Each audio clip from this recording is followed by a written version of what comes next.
तो उनकी पहले से ही गलत इंटेंशंस थी, क्योंकि जब मुझे मनीष सिसोदिया जी ने आम आदमी पार्टी ज्वाइन कराई थी, वहां भी उन्होंने बदतमीजी भीड़ का फायदा उठाया। परेशान करते हैं, मैं कहीं जाती हूँ, कई बार मेरी कार का पीछा करते हैं, बट धीरे धीरे जब मैं उनके ऑफिस में जाने लगी तो मुझे उनकी बैड इंटेंशंस क्लियर होगी कि ये एक बहुत बुरे इंसान है। बट धीरे धीरे जब मैं उनके ऑफिस में जाने लगी तो मुझे उनकी बैड इंटेंशंस क्लियर होगी कि ये एक बहुत बुरे इंसान है, जो एक लेडीज की मर्यादा इज्जत नहीं रखते। तो जब मैंने इन्होंने कई बारी बैड टच करा या कोई गलत बातें करी, तो मैंने जब इस बात का विरोध किया तो इन्होंने मुझे धमकियां दिलाई। ਜਿਵੇਂ ਜਿਵੇਂ 2027 ਦੀਆਂ ਚੋਣਾਂ ਨੇੜੇ ਆ ਰਹੀਆਂ ਨੇ, ਆਪ ਦੇ ਕਈ ਮੰਤਰੀ ਅਤੇ ਐਮਐਲਏ ਵੱਖ-ਵੱਖ ਮੁੱਦਿਆਂ ਨੂੰ ਲੈ ਕੇ ਸਵਾਲਾਂ ਦੇ ਘੇਰੇ ਵਿੱਚ ਨੇ। ਹੁਣ ਸਿਹਤ ਮੰਤਰੀ ਡਾਕਟਰ ਬਲਬੀਰ ਸਿੰਘ ਦੇ ਉੱਤੇ ਇੱਕ ਔਰਤ ਦੇ ਵੱਲੋਂ ਗੰਭੀਰ ਇਲਜ਼ਾਮ ਲਗਾਏ ਗਏ ਨੇ। ਦੱਸ ਦਈਏ ਕਿ ਆਪ ਦੀ ਹੀ ਇੱਕ ਵਰਕਰ ਦੇ ਵੱਲੋਂ ਸਿਹਤ ਮੰਤਰੀ ਡਾਕਟਰ ਬਲਬੀਰ ਸਿੰਘ ਦੇ ਉੱਤੇ ਸੈਕਸੁਅਲ ਹਰਾਸਮੈਂਟ ਕਰਨ ਦੇ ਦੋਸ਼ ਲਗਾਏ ਗਏ ਨੇ, ਜਿਸ ਦੇ ਚਲਦਿਆਂ ਕੋਰਟ ਦੇ ਵੱਲੋਂ ਸਿਹਤ ਮੰਤਰੀ ਨੂੰ ਨੋਟਿਸ ਵੀ ਜਾਰੀ ਕੀਤਾ ਗਿਆ ਹੈ। ਦਰਅਸਲ ਮਹਿਲਾ ਵਿੰਗ ਦੀ ਸਾਬਕਾ ਪਦਾਧਿਕਾਰੀ ਦੇ ਵੱਲੋਂ ਇਹ ਸੈਕਸੁਅਲ ਹਰਾਸਮੈਂਟ ਦੇ ਦੋਸ਼ ਜਿਹੜੇ ਨੇ ਉਹ ਸਿਹਤ ਮੰਤਰੀ ਦੇ ਉੱਤੇ ਲਗਾਏ ਗਏ ਨੇ, ਜਿਸ ਦੇ ਬਾਬਤ ਪਟਿਆਲਾ ਕੋਰਟ ਦੇ ਵੱਲੋਂ ਹੈਲਥ ਮਿਨਿਸਟਰ ਨੂੰ ਨੋਟਿਸ ਜਿਹੜਾ ਹੈ ਉਹ ਇਸ਼ੂ ਕਰ ਦਿੱਤਾ ਗਿਆ ਹੈ। ਦੂਸਰੇ ਪਾਸੇ ਸਿਹਤ ਮੰਤਰੀ ਆਪਣੇ ਉੱਤੇ ਲੱਗੇ ਇਹਨਾਂ ਸਾਰੇ ਦੋਸ਼ਾਂ ਨੂੰ ਸਿਰੇ ਤੋਂ ਨਕਾਰ ਰਹੇ ਨੇ ਤੇ ਉਹਨਾਂ ਦਾ ਕਹਿਣਾ ਹੈ ਕਿ ਉਹਨਾਂ ਦੇ ਵਕੀਲ ਕੋਰਟ ਦੇ ਵਿੱਚ ਜਵਾਬ ਦੇਣਗੇ। ਔਰਤ ਦਾ ਕੀ ਕੁਝ ਕਹਿਣਾ ਹੈ, ਆਓ ਤੁਹਾਨੂੰ ਉਹ ਵੀ ਸੁਣਾ ਦਿੰਨੇ ਆ। देखो वो जो कोई शिकायत करता है एक रूटीन प्रक्रिया हैगी है ते साडे वालों भी जो वकील पेश होने उसका जवाब देंगे। वो बिल्कुल जो है एक मतलब मैं कहूँगा कि राजनीति तो प्रेरित एक झूठा केस है। बाकी जो कोर्ट के मानयोग अदालत 4 दिन है, बहुत कुछ कहने की लोड़ नहीं है जी। वो साडे जो वकील है जाके। हाँ जी मैम, जो डॉक्टर बलबीर का इंसिडेंट है उसके बारे में बता दीजिए। नमस्कार जी, मैं श्वेता जिंदल। मैंने 2022 के अंदर इंडिपेंडेंट इलेक्शन में नॉमिनेशन फॉर्म फिल करे थे। उसके बाद मैं डॉक्टर बलबीर सिंह की सपोर्ट के अंदर बैठ गई थी। उसके जब 2022 में डॉक्टर बलबीर सिंह एमएलए बने तो उन्होंने मुझे अपने ऑफिस के अंदर वुमेन्स ग्रीवियंसेस इंचार्ज अपॉइंट किया। तो उनकी पहले से ही गलत इंटेंशंस थी, क्योंकि जब मुझे मनीष सिसोदिया जी ने आम आदमी पार्टी ज्वाइन कराई थी, वहां भी उन्होंने बदतमीजी भीड़ का फायदा उठाया। बट मैंने भी इग्नोर किया कि शायद भीड़ की वजह से होगा। बट धीरे धीरे जब मैं उनके ऑफिस में जाने लगी तो मुझे उनकी बैड इंटेंशंस क्लियर होगी कि ये एक बहुत बुरे इंसान है, जो एक लेडीज की मर्यादा इज्जत नहीं रखते। तो जब मैंने इन्होंने कई बारी बैड टच करा या कोई गलत बातें करी, तो मैंने जब इस बात का विरोध किया तो इन्होंने मुझे धमकियां दिलाई कि ऐसे तेरे परिवार को मार देंगे, तुझे मार देंगे, भी हम बहुत पावरफुल लोग हैं। तो इन्होंने मुझे कंटिन्यूसली धमकियां दिलाई। तो जब मुझे बिल्कुल मतलब मेरी सहन शक्ति से बाहर हो गया तो मैंने इनका ऑफिस छोड़ दिया जाना। तो उसके बाद भी इन्होंने मेरा पीछा नहीं छोड़ा। मैं सिर्फ पार्टी के लिए वर्क कर रही थी, जहां मेरे को पार्टी ड्यूटी लगाती थी मैं वहां जाती थी। तो इसके बाद इन्होंने मुझे बहाने से कभी मैसेज करना कि यहाँ पे मेरी कोठी है, उनकी पासी रोड पटियाला में इनका घर है, वहां इनका बेटा मैसेज करने लगा कि मॉर्निंग अर्ली मॉर्निंग आओ, आप लेट नाइट 9 9:30 बजे आओ। कभी डॉक्टर बलबीर का मैसेज आता तो इनके मेरे पास काफी गलत मैसेजेस भी थे। तो इन्होंने एक कॉन्स्पिरेंसी करी एक मोबाइल वाले के साथ मिलके, और इन्होंने मेरा फोन खराब किया, मेरे सारे मतलब हैक किया, जो भी मेरे पासवर्ड्स है फेसबुक के व्हाट्सएप के सारे हैक कर लिए इन्होंने, कि मेरी एक्टिविटीज पे नजर रख सके।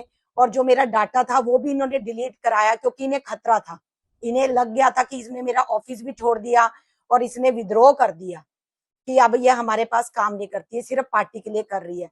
तो इन्होंने मेरा डाटा सारा चोरी करवाया। फिर भी मेरे पास कुछ मैसेजेस हैं, प्रूफ्स हैं, वीडियोस हैं, जो इस बात को साबित करती है कि इन्होंने क्राइम की है। तो अब इन्होंने ये मतलब हटे नहीं। जब मैंने इनका ऑफिस भी छोड़ दिया उसके बाद भी ये अपनी हरकतों से बाज नहीं आए। इन्होंने कंटिन्यूअसली मुझे तंग किया, परेशान किया। कभी मेरे घर में आ जाते, इन्होंने बहाने से कभी अपने दफ्तर में बुलाया, पार्टी का मैसेज दे दे कि भी आप पार्टी के जिला प्रधान हो, आपको आना पड़ेगा। तो इस तरह इन्होंने मुझे मजबूर किया। तो फिर मैंने पुलिस में भी कंप्लेंट की, बट मेरी कोई सुनवाई नहीं हुई। तो आखिरकार मैंने कोर्ट का मानयोग कोर्ट, जो हमारी इधर माननीय अदालत है डिस्ट्रिक्ट कोर्ट पटियाला में, अपना केस दर्ज किया। तो पहले ये मैंने सितंबर 2025 में अपना दर्ज किया था कोर्ट में केस। तो उसके बाद ये सारा कोर्ट ने इनको नोटिस इशू कर दिया था। तो सारा जो भी टाइम लगा उसके बाद अब हमारी अपना सीजीएम कोर्ट पटियाला ने इनको सम्मन जारी करें। डॉक्टर बलबीर सिंह जो सिटिंग एमएलए हैं, हेल्थ मिनिस्टर पंजाब है, उनके बेटे राहुल सैनी को और आम आदमी पार्टी को भी ऑर्डर सम्मन इशू हुए हैं, क्योंकि उन्होंने भी मेरी डेफामेशन करी है।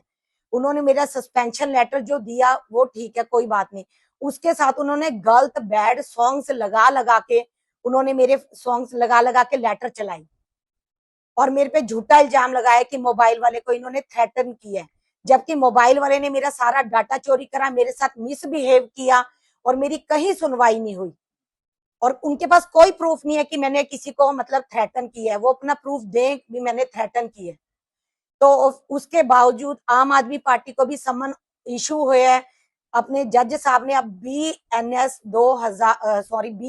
223 एक नया कानून है, इसके मुताबिक भी पूरा जो कंप्लेंटेंट होता है उसकी पूरी जांच पड़ताल की जाती है, उसे सुना जाता है, सारे एविडेंस लिए जाते हैं, जो भी प्रूफ है, सारी मेरी वीडियोस और जो फोटोग्राफ्स, मेरी स्टेटमेंट सब कुछ देख के CGM मैडम ने इनको जो सम्मन इशू किए हैं और उन्हें लगा कि ये गलत है, तब इनको सम्मन इशू किए गए हैं। जी, जब ऑर्डर हुए हैं, सम्मन हुए हैं, उसके बाद डॉक्टर बलवीर या उनकी तरफ से, उनकी टीम की तरफ से आपसे कोई कॉन्टेक्ट वगैरह किया गया? नहीं, अब तो उनका कोई कांटेक्ट नहीं हुआ, बट उन्होंने जब पहले नोटिस इशू हुआ था कोर्ट से, जब हमने सितंबर 2025 में किया था, उस टाइम इन्होंने मुझे ओहदा भी दिया, मेंबर प्लानिंग बोर्ड, और वो मैंने ओहदा इनका जो इन्होंने मेरे को डेजिग्नेशन दिया वो मैंने रिजेक्ट कर दिया। उसकी न्यूज भी न्यूज़पेपर में छपी थी कि मैंने डिनाई कर दिया, और इनका जो इन्होंने मेरे को मेंबर प्लानिंग बोर्ड का ओहदा दिया था वो मैंने मना कर दिया। जी, तो क्या उम्मीद रखते हैं आप माननीय अदालत से मैं जी इंसाफ की उम्मीद रखती हूँ, क्योंकि देखो कहीं ये लोग बड़े पावरफुल हैं, अब भी ये मुझे हमेशा कॉन्टिन्यूसली परेशान करते हैं। मैं कहीं जाती हूँ, कई बार मेरी कार का पीछा करते हैं, कहीं कोई मीटिंग के अंदर जहां हमें बुलाया जाता है, स्पेशल पुलिस मुझे कहती है कि आप मैडम बाहर चलो। इन्होंने मेरे को बहुत हरास किया हुआ है, मेरी जान, मेरे परिवार की जान खतरे में है, मगर मैं लड़ूंगी, क्योंकि ये इंसाफ की लड़ाई है। अगर आज मैं चुप बैठ गई तो बहुत सी जो लेडीज हैं जो मुझे अपना रोल मॉडल मानती हैं, जिनके लिए मैं एक एग्जाम्पल हूँ, तो वो कभी भी इंसाफ नहीं ले पाएंगी। कई लेडीज है जिनके साथ इन्होंने गलत किया है। जब मैंने केस डाला तो उन्होंने मुझे कॉल भी किया कि मैम इन्होंने हमारे साथ इतना गलत किया है, बट हमारे में इतनी हिम्मत नहीं है कि हम लड़ पाए, हम बैक स्टेज से आपके साथ हैं, आप लड़ो। तो मुझे लड़ना है, मैं इंसाफ, मैं डरूंगी नहीं और ना ही इन्हें अब छोड़ूंगी, चाहे मुझे कहीं भी जाना पड़े, हाई कोर्ट जाना पड़े, सुप्रीम कोर्ट जाना पड़े, मैं अपनी लड़ाई जरूर लड़ूंगी।